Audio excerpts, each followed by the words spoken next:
नमस्कार। आज के इस एक्सप्लेनर में हम प्रागैतिहासिक भारत के उस विशाल और अद्भुत सफर पर चलने वाले हैं जब इंसान ने कच्चे पत्थरों से अपनी शुरुआत की और लोहे के युग के एक जटिल समाज तक का सफर तय किया। मतलब ये लाखों सालों में फैले उस संघर्ष और टैलेंट की कहानी है जिसने आज के हमारे मॉडर्न समाज की मजबूत नींव रखी। एक ऐसा वक्त जिसका कोई लिखित इतिहास तो मौजूद नहीं है, लेकिन जमीन में दबे पत्थरों और गुफाओं ने अपनी कहानी खुद बयां की है। तो आइए शुरू करते हैं। इस पूरे सफर में हम मुख्य रूप से 6 अहम पड़ावों को कवर करेंगे। पहला, डिकोडिंग प्री हिस्ट्री। फिर पैलियोलिथिक यानी पुरापाषाण युग। इसके बाद मेसोलिथिक ट्रांजिशन। फिर एक बहुत बड़ा गेम चेंजर नियोलिथिक या नवपाषाण क्रांति। उसके बाद चाल्कोलिथिक युग के गांव और अंत में मेगालिथ और लोहे का इस्तेमाल। तो चलिए decoding pre history and evolution वाले पहले सेक्शन से शुरुआत करते हैं। आप देखिए, जब उस समय का कोई लिखित रिकॉर्ड ही नहीं है तो हमारे पास अतीत के राज आखिर खुलते कैसे हैं? असल में आधुनिक विज्ञान अलग अलग साक्ष्यों जैसे पुरातात्विक औजारों, जियोलॉजिकल और एंथ्रोपोलॉजिकल सबूतों का इस्तेमाल करके इतिहास को फिर से जोड़ता है। कार्बन डेटिंग से हमें किसी चीज की सटीक उम्र पता चलती है और स्ट्रैटिग्राफी यानी मिट्टी की परतें तो बिल्कुल एक टाइम मशीन की तरह काम करती हैं। जो परत जितनी गहरी होगी उसका इतिहास उतना ही पुराना होगा। और हाँ, यहाँ रॉबर्ट ब्रूस फूट का नाम जानना बहुत जरूरी है, जिन्हें भारतीय प्रागैतिहासिक काल का पिता कहा जाता है। इन्होंने ही भारत में पहला पुरापाषाण औजार खोजा था। लेकिन औजारों के साथ साथ हम इंसान बायोलॉजिकली भी अपग्रेड हो रहे थे। जैसे होमो हैबिलिस ने पहली बार औजार बनाए। फिर जब होमो इरेक्टस ने सीधे चलना सीखा तो उनके हाथ बिल्कुल फ्री हो गए, जिससे वो और बेहतर काम कर सकें। इसके बाद आए निएंडरथाल, जिन्होंने शिकार की एडवांस तकनीकें विकसित की। और फिर फाइनली होमो सेपियंस यानी हम मॉडर्न इंसान। तो ये सिर्फ पत्थरों को घिसने की नहीं, बल्कि मानव शरीर और दिमाग की लगातार बढ़ती क्षमता की कहानी है। इस पूरे टाइमलाइन को दिमाग में बैठाना बहुत जरूरी है। ये सफर 20 लाख ईसा पूर्व के पुरापाषाण युग से शुरू होता है, जो मानव इतिहास का लगभग 99% हिस्सा है। फिर 10,000 ईसा पूर्व में मेसोलिथिक एज आता है, 6,000 ईसा पूर्व में नियोलिथिक एज, 3,000 ईसा पूर्व में चाल्कोलिथिक एज और आखिर में 1500 ईसा पूर्व का मेगालिथिक फेज। शुरुआत में ये विकास बहुत ही धीमा था, लेकिन जैसे जैसे हम आगे बढ़ते हैं तकनीकी छलांगें एकदम से तेज होने लगती हैं। अब आते हैं हमारे दूसरे भाग पर, पैलियोलिथिक एज और आग की खोज। पुरापाषाण युग को हम 3 चरणों में देख सकते हैं। शुरुआत में यानी लोअर पैलियोलिथिक के दौरान सोहन घाटी और अतिरामपक्कम जैसी जगहों पर बड़े, भारी और खुरदरे पत्थरों का इस्तेमाल होता था। लेकिन समय के साथ इंसान का दिमाग तेज हुआ। मिडिल पैलियोलिथिक आते आते नेवासा और डिडवाना में औजार छोटे और धारदार फ्लैग टूल्स में बदल गए और अपर पैलियोलिथिक तक भीमबेटका और करनूल में तेज ब्लेड और ब्यूरिन इस्तेमाल होने लगे।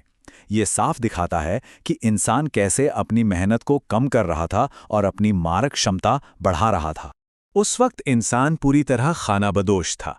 छोटे छोटे परिवार, शिकार करना, कंदमूल इकट्ठा करना और प्रकृति से डरकर उसकी पूजा करना, बस यही उनकी जिंदगी थी। लेकिन फिर हुआ सबसे बड़ा चमत्कार। इंसान ने आग पर काबू पाना सीख लिया। आग का मतलब सिर्फ रोशनी नहीं था, ये जंगली जानवरों से सुरक्षा थी, कड़ाके की ठंड में गर्माहट थी और सबसे अहम बात, ये खाना पकाने का जरिया थी। पके हुए खाने को पचाना आसान था, जिससे इंसान के शरीर की बहुत सी एनर्जी बची और इसी एनर्जी ने हमारे दिमाग को तेजी से विकसित होने में मदद की। अगर हमें उस वक्त के समाज की झलक देखनी है तो मध्य प्रदेश के भीमबेटका रॉक शेल्टर से बेहतर कोई जगह नहीं है। ये एक यूनेस्को वर्ल्ड हेरिटेज साइट है।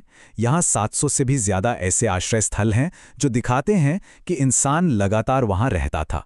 यहाँ लाल और सफ़ेद रंगों से बनी जो पेंटिंग्स हैं, जिनमें शिकार, नाच गाना और जानवरों के दृश्य हैं, वो कोई आम कला नहीं है, वो उस समय के समाज का एक जीता जागता डॉक्यूमेंट है।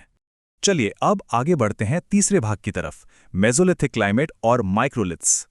10,000 ईसा पूर्व के आसपास जब हिमयुग यानी आइस एज खत्म हुआ तो धरती गर्म होने लगी और घने जंगलों का विस्तार हुआ। इस बदले हुए मौसम ने एक नई तकनीक को जन्म दिया, जिसे हम माइक्रोलिथ कहते हैं। ये 1 से 5 सेंटीमीटर के बेहद छोटे पत्थर के औजार थे। ये छोटे पत्थर एक बहुत बड़ी साइंटिफिक छलांग थे, क्योंकि अब इन्हें लकड़ी या हड्डी में जोड़कर तीर और भाले बनाए जा सकते थे। अब किसी विशाल जानवर के पास जाकर जान जोखिम में डालने की जरूरत नहीं थी। इंसान दूर से ही एकदम सटीक और सुरक्षित शिकार कर सकता था।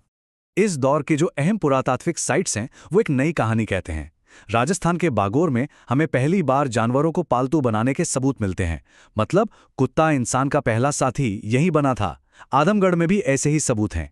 उधर उत्तर प्रदेश के सराय नाहर राय में जो कब्रें मिली हैं वो दिखाती हैं कि मृत्यु के बाद के रीति रिवाजों की शुरुआत हो चुकी थी। और चौपानी मांडो हमें ये दिखाता है कि कैसे इंसान शिकार से धीरे धीरे खेती की ओर कदम बढ़ा रहा था। और यहीं से शुरू होता है हमारा चौथा भाग, द नियोलिथिक एग्रीकल्चरल रेवोल्यूशन, यानी नवपाषाण कृषि क्रांति। मशहूर इतिहासकार वी गॉर्डन चाइल्ड ने इसे नियोलिथिक रेवोल्यूशन का नाम दिया था। और यकीन मानिए, ये सच में एक बहुत बड़ी क्रांति थी। इंसान अब सिर्फ भोजन ढूंढने वाला खानाबदोश नहीं रहा, उसने खुद अपना भोजन उगाना सीख लिया था। शिकार से हटकर जानबूझकर खेती करना एक ऐसा ऐतिहासिक कदम था जिसने इंसान को हमेशा के लिए एक जगह बसने पर मजबूर कर दिया था, और यहां से वापस पुरानी जिंदगी की तरफ लौटना अब मुमकिन नहीं था। खेती शुरू होते ही जैसे विकास का पहिया तेजी से घूमने लगा। गेहूं और जौ उगे तो खाने की टेंशन खत्म हुई। पक्का खाना मिला तो लोग नदियों के किनारे हमेशा के लिए बस्तियां बनाकर रहने लगे। जानवरों में मवेशी और भेड़ों को पाला जाने लगा। पॉलिश किए हुए पत्थर के औजार बनने लगे। अब अनाज ज्यादा था तो उसे स्टोर करने के लिए मिट्टी के बर्तन बनाए गए। लोगों को खाली समय मिला तो उन्होंने कपड़ों की बुनाई शुरू कर दी। और फिर पहिए के आविष्कार ने तो सब कुछ बदल ही दिया। ये सारा विकास बिल्कुल एक दूसरे से जुड़ा हुआ था। इस युग के अलग अलग साइट्स हमें आज भी हैरान करते हैं। जैसे पाकिस्तान के मेहरगढ़ में दक्षिण एशिया की सबसे पुरानी खेती के सबूत मिलते हैं। वहीं कश्मीर के बुर्जोहोम में कड़ाके की ठंड थी तो वहां लोग जमीन के अंदर गड्ढे यानी पिट ड्वेलिंग्स बनाकर रहते थे। बुर्जोहोम में एक और बहुत ही भावुक कर देने वाली चीज मिली है, इंसानों के साथ कुत्तों की कब्रें। ये इस बात का सबूत है कि इंसान और जानवर का रिश्ता कितना गहरा और इमोशनल हो चुका था। इसके अलावा गुफक्राल, चिरांद, हल्लूर और दाऊजाली हार्डिंग भी इस युग के विस्तार के अहम गवाह हैं। पांचवा भाग, चाल्कोलिथिक कॉपर एंड विलेजेस। लगभग 3000 ईसा पूर्व के आसपास एक नया दौर शुरू हुआ, ताम्रपाषाण युग। इस युग में पत्थर के साथ साथ तांबे का भी इस्तेमाल होने लगा और ये एक बहुत बड़ा गेम चेंजर था। तांबे के आने से खेती और एडवांस हो गई। व्यापार के नेटवर्क दूर दूर तक फैल गए और मालवा और जोरवे जैसी संस्कृतियों में बड़े बड़े गांव बसने लगे। साथ ही पेंट किए हुए मिट्टी के बर्तनों का चलन बढ़ा। लेकिन आहाड़ और इनाम गांव जैसी जगहों की खुदाई एक और दिलचस्प बात बताती है। यहीं से समाज में ऊंच नीच यानी सोशल स्ट्रैटिफिकेशन की शुरुआत हुई। जिसके पास तांबा और अच्छी जमीन थी वो ज्यादा अमीर और ताकतवर बन गया। और अब हम अपने छठे और आखिरी भाग पर आते हैं, मेगालिथ्स और लोहे की कब्रें। मेगा का मतलब होता है विशाल और लिथ का मतलब पत्थर। इस महापाषाण काल की सबसे बड़ी पहचान है वो विशाल स्मारक जो लोगों के मरने के बाद बनाए जाते थे।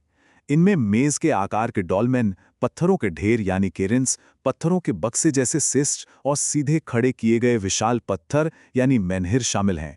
जरा सोचिए, बिना किसी आधुनिक मशीन के इतने भारी पत्थरों को खड़ा करना कितना मुश्किल रहा होगा। ये दिखाता है कि उस समय का समाज कितना ज्यादा ऑर्गेनाइज्ड था। आदि चन्नलूर और ब्रह्मगिरी जैसी जगहों पर इन कब्रों के अंदर बड़ी मात्रा में लोहे के औजार और काले लाल रंग के बर्तन पाए गए हैं, जो ये साबित करते हैं कि मौत के बाद की जिंदगी पर उनका विश्वास कितना पक्का था। तो अगर हम प्रागैतिहासिक भारत के इस पूरे आर्थिक और तकनीकी सफर को समेटें तो हम क्या देखते हैं? पुरापाषाण काल का वो साधारण शिकारी मध्यपाषाण में एक बहुत ही सटीक शिकारी और मछुआरा बन जाता है। नवपाषाण काल आते आते वो एक स्थायी किसान बन गया और ताम्रपाषाण युग में उसने खेती के साथ साथ व्यापार भी शुरू कर दिया। हर युग ने पिछले युग के ज्ञान पर अपनी नींव रखी और उसे और बेहतर बनाया, और इसी मजबूत नींव पर आगे चलकर सिंधु घाटी जैसी महान शहरी सभ्यता खड़ी हुई। इस ऐतिहासिक एक्सप्लेनर के बिल्कुल अंत में एक बहुत ही दिलचस्प सवाल हमारे सामने आता है। प्रागैतिहासिक काल के इन कच्चे पत्थरों और शुरुआती औजारों ने आज की इस शानदार आधुनिक सभ्यता का रास्ता तैयार किया है। तो जरा सोचिए, सुदूर भविष्य में जब लोग हमारे वर्तमान युग की खुदाई करेंगे तो हमारी इस सभ्यता की पहचान किन अवशेषों से होगी? यह एक ऐसा विचार है जो हमें इतिहास की गहराई और इंसानियत के भविष्य दोनों के बारे में गहराई से सोचने पर मजबूर कर देता है। इस एक्सप्लेनर में हम